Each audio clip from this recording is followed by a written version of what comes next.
Graça e paz. Estamos aí em mais um estudo da Palavra de Deus para abençoar a sua vida em nome do Senhor Jesus. E o tema de hoje é um jovem de qualidade. Ser jovem hoje é sinônimo de vigor, força, vida, disposição para o trabalho, não é? É força para enfrentar desafios. Lá em 1 João 2,14, lá no finalzinho do versículo diz: jovem, você é forte e você tem vencido o maligno. Então nós entendemos que ser jovem é ser vencedor, e a juventude não está ligada à nossa idade, porque tem muitos jovens de 16, 17, de 20 e poucos anos que já são idosos, já se enrijeceram, fossilizaram-se em suas vidas. Então eu quero declarar para você que você precisa ser jovem aqui precisa acontecer mudanças que farão a diferença na sua vida. Então a sua cabeça é que precisa ser renovada, como está lá em Romanos 12, versículo 2. Não se conforme, mas transforma pela renovação da sua mente. Seja jovem.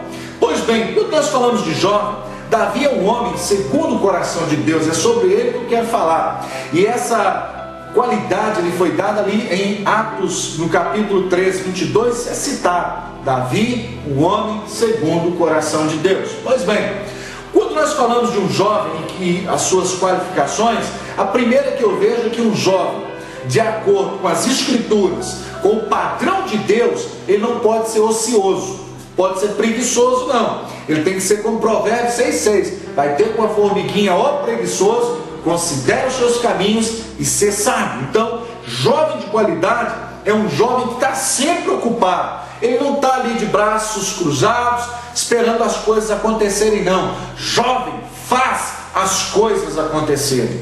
Presta atenção, em Juízes capítulo 6, 11, a Bíblia diz assim: então veio o anjo do Senhor e assentou-se debaixo do carvalho que está em Ofra, que pertencia a Joás, o Abzerrita.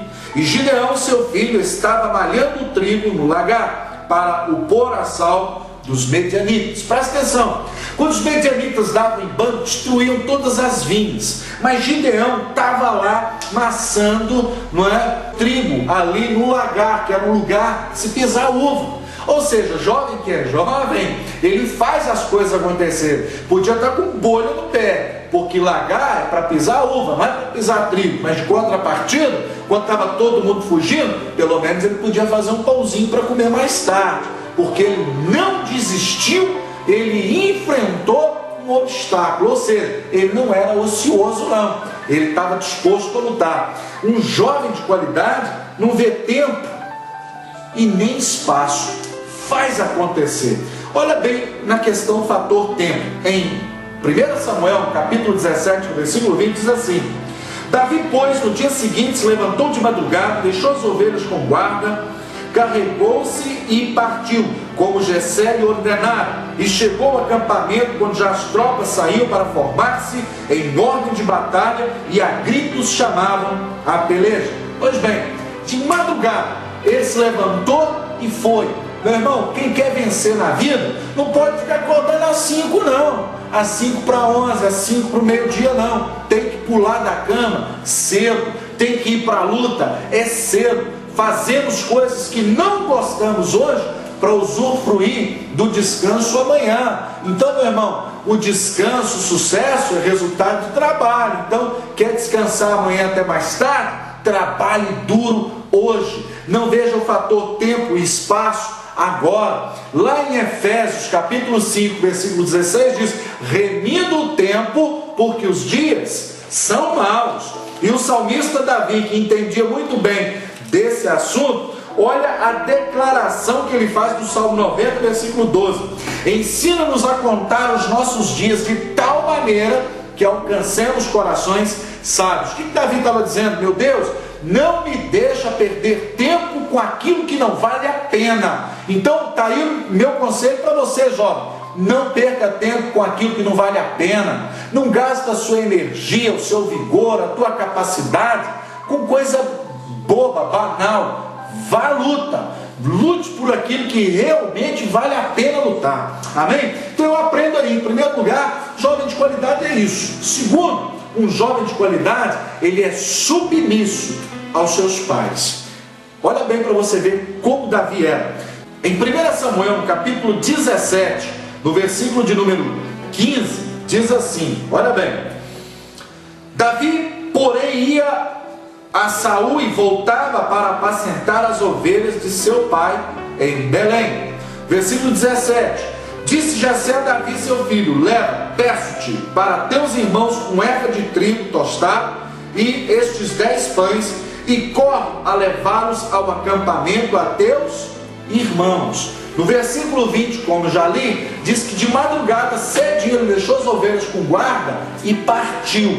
Então olha bem para você ver. Ele podia falar: não, pai, manda outra pessoa, que vá outro, menos eu, outro, eu não. Mas não foi isso que ele fez. Ele não fez como Moisés fez lá em Êxodo 4:10. Não, Deus, manda quem há de ir, menos eu. Não como Jeremias fez lá no capítulo 1, no versículo de número 6, quando ele vai dizer: ah, não, eu sou jovem demais, manda outro. Não, de madrugada Davi se levantou e foi.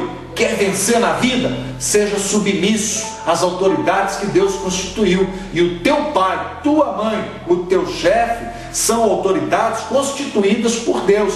Lá em Romanos 13 temos uma listinha das autoridades que nós precisamos nos submeter para ter sucesso. Então, meu irmão, aprenda mais essa aqui: jovem de qualidade é submisso às autoridades.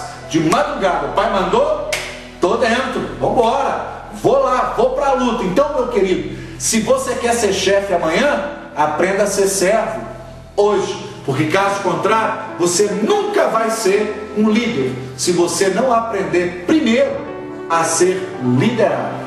Em terceiro lugar, um jovem irresponsável. Olha bem, no versículo 20, Davi deixou as ovelhas com guarda. Se fosse outro, ele mandou eu ir, essas ovelhas aí que se vira. Foi isso que Davi fez? Não, meu irmão, uma ordem não anula outra. Olha bem, a responsabilidade que o pai tinha delegado para ele é: cuida dessas ovelhas, hein, Davi? Administra com cuidado dessas ovelhas, hein? Eu gosto mais delas. Agora, no outro dia, o pai dele falou: ó, vai levar uma marmita lá para os teus irmãos, hein? Rapidinho. Tá bom. Uma ordem anula a outra? Claro que não. O que ele fez? Deixou as ovelhas com um guarda. Isso demonstra a sua responsabilidade. Tem gente, meu irmão, que se você botar ele para vigiar 2 tartarugas, uma foge. Tem gente que não tem responsabilidade nem para colocar água para passarinho. Se deixar por conta dele, o bichinho morre. Então olha bem para você ver como você vai ter sucesso na vida se você não valoriza as pequenas coisas, se você não tem responsabilidade com as coisas pequenas. Deus jamais te colocará em coisas grandes. Pensa nisso, ok? Então nós estamos vendo aqui que esse cara tinha responsabilidade com o trabalho. Ele não era da VASPP, não. Talvez você está me assistindo, vai VASPP, vagabundo anônimo sustentado pelos pais. Ele não era dessa empresa, ok? Ele era um cara que tinha responsabilidade e ele sabia onde ele queria chegar, porque a unção de rei já estava sobre a vida dele desde o capítulo 16. E quanto mais responsabilidade nos é delegado, mais precisamos corresponder às expectativas. Então, meu irmão, seja um jovem, mas de qualidade. Amém? Nós vemos aqui agora em quarto lugar, um jovem que conhece a sua identidade. E aí eu te pergunto, você conhece a sua identidade? Você sabe quem você é? Presta atenção. No versículo de número 26, olha o que diz a Bíblia. Então falou Davi aos homens que estavam consigo, dizendo: que farão aquele homem que ferir a este filisteu e tirar a afronta de Israel? Quem é, pois, este incircunciso filisteu para afrontar o exército do Deus vivo? Sabe o que eu estou aprendendo?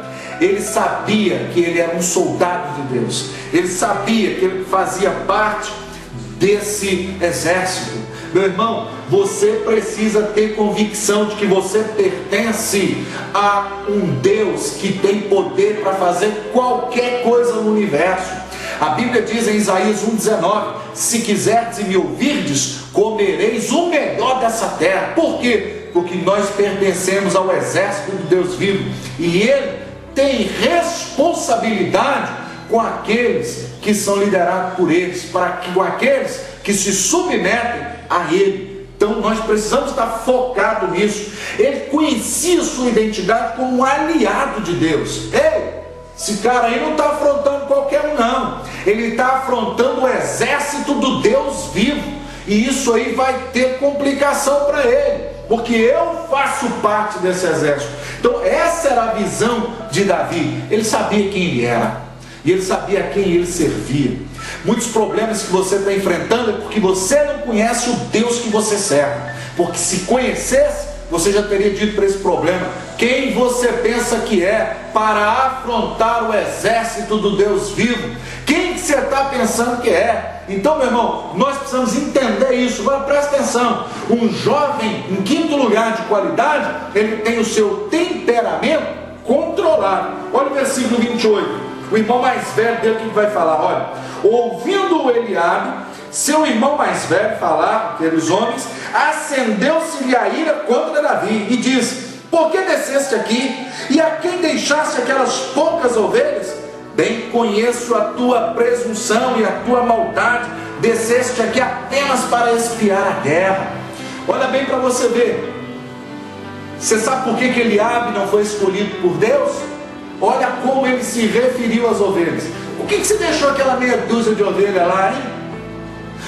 Meu irmão, esse jovem, para defender aquelas pouquíssimas ovelhas, na visão de Eliabe, ele enfrentou um leão, ele enfrentou o urso. E Deus gosta disso, quando nós abraçamos desafios para a glória dele. Se você é daqueles, meu irmão, que se agarra, que luta, que batalha por aquilo que Deus coloca na tua mão, ainda que seja simples, você pode ter a plena convicção: Deus vai honrar você, independentemente das circunstâncias e da situação que você se encontra. Se você honrar Deus, Deus vai honrar você. Mas eu vejo que ele tinha um temperamento controlado. Por quê? Ele não estava nem aí para Eliabe. Pessoas que estão na visão de Deus e que têm o seu temperamento controlado por Deus. Olha a resposta no versículo 29. Respondeu Davi: que te fiz eu agora? Fiz somente uma pergunta. Ele não se auto-justificou, não. Sobre isso aqui eu quero falar um pouquinho mais depois. Agora o que eu quero que você entenda? Não perca o controle das suas emoções. Quem perde o controle da emoção faz besteira. Quem se ira, quem se enraivece, perde todo o direito. Decida controlar sua raiva antes de você explodir, porque depois que você explodiu, perdeu a razão. A Bíblia diz em Provérbios 15:1 que a palavra dura, ela suscita a ira, mas a palavra branda desvia o furor.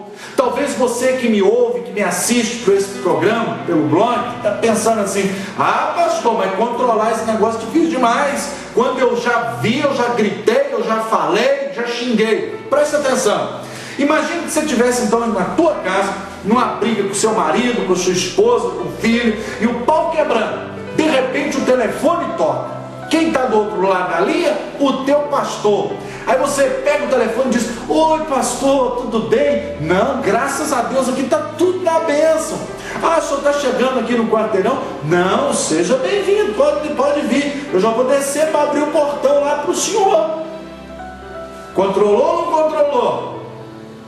Botou paninho quente ou não botou? Só que essa decisão tem que ser antes de estourar. Presta atenção, a inteligência acaba quando começam-se os gritos. Começou a gritaria, começou os berros, a inteligência já foi embora há muito tempo. Pensa nisso, ok? Se você não se controlar, só você vai sair perdendo. Muitas pessoas ficam reclamando: eu não tenho amigo, eu não tenho nenhuma pessoa que fica do meu lado, meu casamento acabou, nada para mim dá certo. Olha o que diz Provérbios 15, versículo 18: o homem iracundo suscita contendas, mas o longano apazigua a luta. O que significa? O contexto é o seguinte: quem quer ficar perto de gente iracundo, nervoso, irado? Ninguém. Você só vai afastar as pessoas de você. Ninguém. Você não vai ter amigo, porque quem é que quer ser amigo de uma pessoa que é bomba relógio, que qualquer coisinha explode, qualquer coisinha já sai com 1 milhão de pedras na mão. Pensa nisso, olha bem para você ver. Em Provérbios 14, versículo 17 diz assim: o que presto se ira faz loucuras, e o homem de maus desígnios é odiado. Ninguém quer ficar perto de gente descontrolada. Então, meu irmão, um jovem de qualidade, ele tem seu temperamento controlado, ele mantém as rédeas das suas emoções sob controle, porque caso contrário, o diabo vai tocar piano, violino nos teus nervos. Toma cuidado com isso. Quanto mais você fica nervoso, mais descontrolado você fica. Cuide da sua insegurança.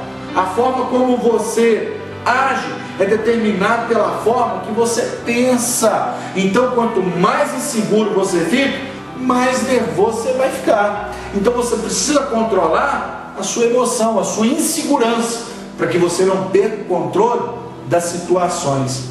Preste atenção. A Bíblia nos mostra, lá em Tiago 1,19: todo homem, pois, esteja pronto para ouvir, tardio para falar, tardio para irar-se. Todo homem tem que estar pronto para isso aqui. E o versículo 26 ainda diz: se alguém supõe ser religioso, deixando de refrear a língua, antes engana-se a si mesmo, e a religião desse é vã. Então, controla a tua língua, controla as suas emoções, porque caso contrário, só você sai perdendo. Então, reflita antes, confesse a sua raiva para alguém, como diz lá em Tiago: olha, confessar as vossas culpas uns aos outros, orai uns pelos outros para ser sarado. Às vezes você precisa compartilhar: meu irmão, eu tenho estourado demais, às vezes eu estou falando coisa que eu não devia, e quando eu já vi, eu já falei. E alguém vai poder te ajudar em oração, alguém vai poder estar do teu lado para te dar uma controlada, para dizer: querido, olha, calma, não é por aí. Pensa nisso também, ok? Ande com pessoas que tenham algo a te ensinar. É isso que você precisa fazer. Olha o que diz Provérbios 22, versículo 24 e 25. Provérbios 22, versículo 24 e 25. Não te associes com o iracundo, nem andes com o homem colérico, para que não aprendas as suas veredas, e assim enlaces a tua alma. Então olha bem, ande com pessoas que têm algo para te ensinar. O texto de Provérbios está dizendo: pula fora de gente ruim, de raça ruim, que você vai ficar ruim também. Não fica dando gente burra não, que tu acaba ficando burro também. Em Provérbios 1, se você ler o versículo 1 até o 7, você vai ver que você tem que andar com um sábio para você se tornar um sábio. Anda com um bobo, tu vai virar um bobo também. Então, a questão aqui é: você é da pessoa que influencia ou que é influenciado? Você é uma pessoa que chega e muda o ambiente para melhor ou para pior? Pensa aí, é nisso que você tem que focar para ser um jovem de qualidade. Amém? E em sexto lugar, eu vejo Davi um jovem intrépido, corajoso, que não tem medo, um cara destemido, um cara firme no seu propósito. Quem que é esse filisteuzinho incircunciso aí para afrontar o exército do Deus vivo? Olha a visão de Davi acerca de Golias. Golias nunca foi gigante para Davi, era gigante para Saul e para o exército. Para Davi, um filisteu incircunciso. Eu aprendo que um jovem de qualidade, ele tem coragem diante do fracasso. Versículo 10 e até o versículo 12 diz assim: disse mais o filisteu: hoje afronto as tropas de Israel, dá-me um homem para que ambos pelejemos. Ouvindo Saul e todo o Israel estas palavras do filisteu, espantaram-se e temeram muito. Davi era filho daquele Efrateu de Belém, de Judá, cujo nome era Jessé, que tinha 8 filhos. Nos dias de Saul era já velho e adiantado em anos entre os homens. Mas tinha um cara lá que fazia diferença: Davi. Olha bem, dos 8, quem foi que Deus escolheu? O menos provável. Aquele que o pai se referiu: ainda falta o menor, está lá no campo. Talvez você ainda é um esquecido, mas Deus ainda vai fazer com que alguém se lembre de você. Lodebá não é teu lugar, querido. A palavra no hebraico para não é Lodebá, esquecimento, memória. Então Deus vai te tirar do lugar do esquecimento e vão fazer com que se lembrem de você. Não, Debá, esquecimento, não lembrar. Esse não é o lugar que Deus tem para você. Ainda vão falar, está faltando menor, então manda buscar, porque esse vai ser o novo rei de Israel. É você, querido, foi gerado para conquistar. Então tenha coragem diante do negativismo. Deixa eu ir rapidinho aqui para encerrar. Versículo 33 e 34 diz assim, de 1 Samuel 17: porém Saul disse a Davi: contra o filisteu não poderás ir para a peleja com ele, pois tu és ainda moço, e ele guerreiro desde a sua mocidade. Por que Saul não foi então? Está tentando tirar a coragem do garoto, mas cadê o Eliabe, o fortão, o mais macho da família? Por que ele não foi? Porque, querido, eu aprendo aqui, olha, vão ter pessoas que vão tentar fazer você parar, vão ter pessoas que vão dizer: vai não, Davi, você é muito novo, você é muito moço. Mas olha, para você ver, eu saí após ele e o feri, e o livrarei o cordeiro da sua boca. Levantando-se ele contra mim, agarrei pela barba, e o feri e o matei. Davi está falando de quem aqui? Do urso. Está falando do versículo 36. O teu servo matou tanto o leão como o urso. Este circunciso filisteu será como um deles. Olha aí a visão. Então eu vejo que um jovem de qualidade não fica agarrado a negativismo, não. Ele sabe de que o que ele é diante de Deus e o que Deus é em sua vida. Em sétimo e último lugar, eu encerro. Um jovem de qualidade, ele aceita desafios para a glória de Deus, porque as respostas de Davi foram muito lúcidas em relação às suas colocações diante de Saul. Ele aceita o desafio porque ele crê na intervenção de Deus. Versículo 37 diz assim: disse mais Davi: o Senhor me livrou da garra do leão e das do urso, ele me livrará das mãos deste filisteu. Então disse Saul a Davi: vai-te, e o Senhor seja contigo. Então é isso que você tem que entender.